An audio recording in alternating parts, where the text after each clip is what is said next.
So guys, pag-usapan lang natin ang epekto ng pag-ibig na ginagawa ni Alden Richard kay Catherine Bernardo. Yan ba guys ang nakikita natin na epekto ng pag-ibig na lagi umanong nakaalalay si Alden Richard kay Catherine Bernardo. Tulad ng ginawa niya guys sa Calgary, Alberta, Canada. At tulad ng ginawa niya guys noong sila ay nakakuha ng award. Grabe nga naman kasi guys ang epekto ng pag-ibig niya kay Catherine Bernardo. Lagi nga naman kasi guys napapag-usapan at siyempre lalong pinagkakaguluhan at siyempre laging trending nga naman sa iba't ibang social media platform.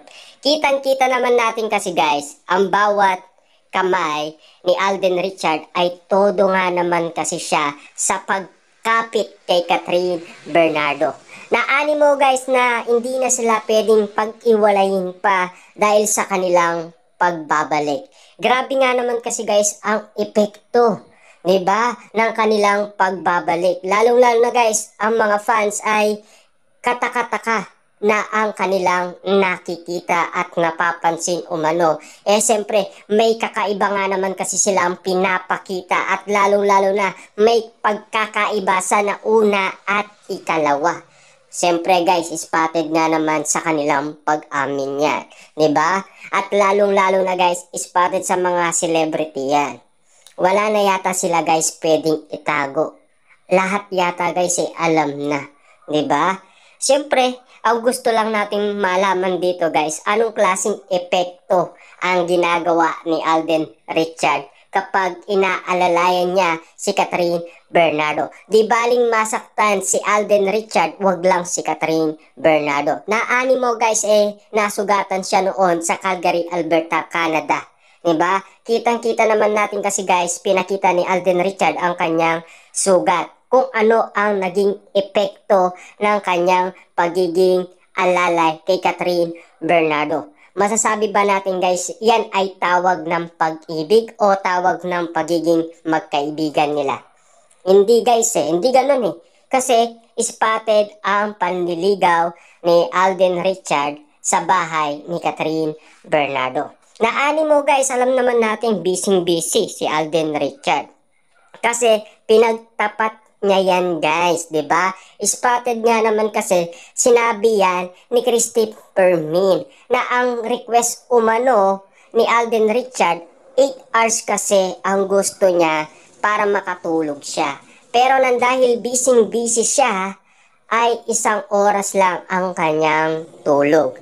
Pero take note guys sa 1 oras na yon, kapag inati natin yon, yung kalahati doon para kay Catherine Bernardo.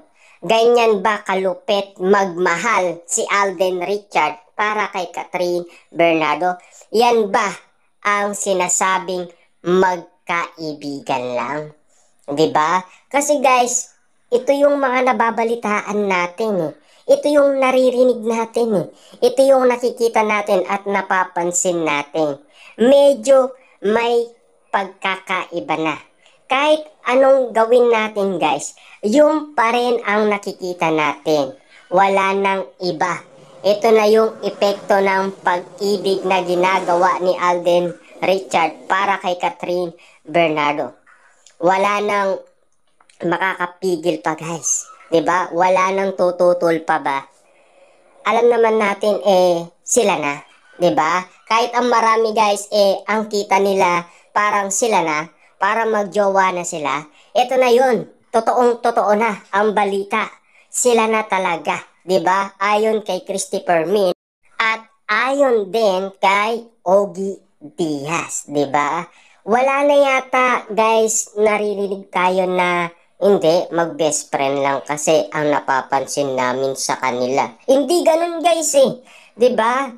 Ang naririnig natin, panalo na si Alden Richard sa puso ni Catherine Bernardo. Siyempre guys, patatalo ba ang ating bidang si Alden Richard sa manliligaw ni Catherine Bernardo? Hindi siguro guys Kaya naman kung magpa-impress si Alden Richard ay todong-todo. Kita niyo naman guys ang epekto ng pag-ibig na ginagawa ni Alden Richard para kay Catherine Bernardo. Ito naman si Catherine Bernardo guys ay kinikilig umano. Kitang-kita naman natin kasi guys dahil makikita sa mukha ni Catherine Bernardo na namumula at siyempre nang dahil siya ay kinikilig, natutuwa siya sa kanyang nakikita. Sabik na sabik nga naman kasi sila guys, 'di ba? Kita niyo naman guys no, nung nagkasama sila sa Calgary, Alberta, Canada. Tignan niyo yung bonding moment nila. Tignan niyo yung privacy moment nila.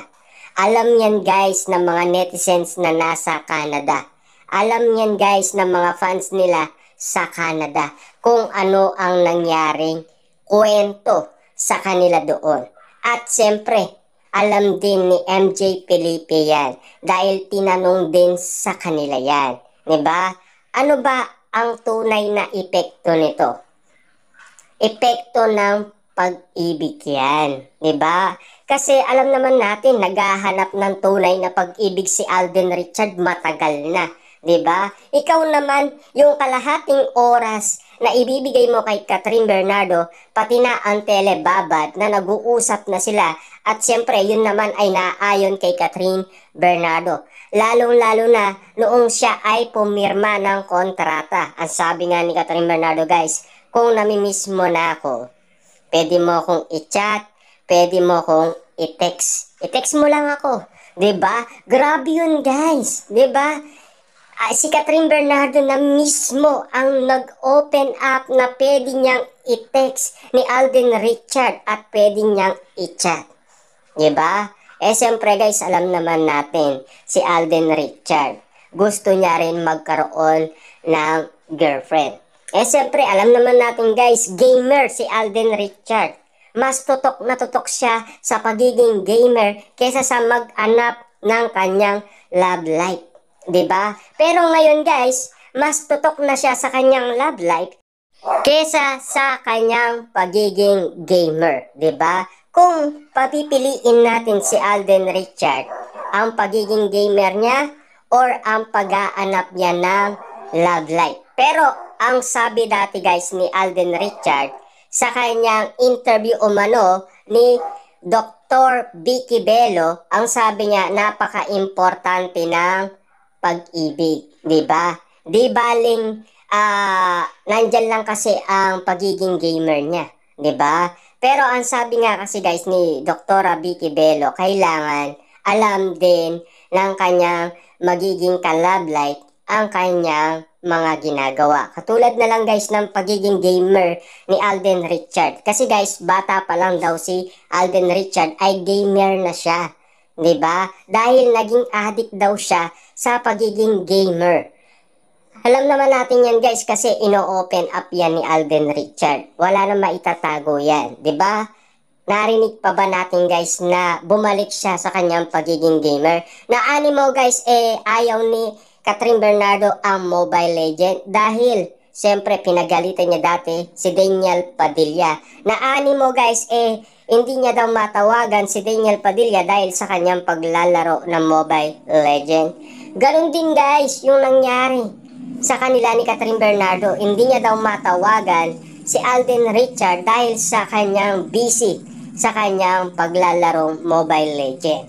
Pero ngayon guys spotted na talaga ang kanilang telebabad kasi hindi na kasi siya nag-gamer, di ba? Siyempre guys, sinantabi na muna ni Alden Richard yan kasi napaka-importante ng kanyang pag-ibig. Yan kasi guys ang epekto ng pag-ibig ni Alden Richard para kay Catherine Bernardo.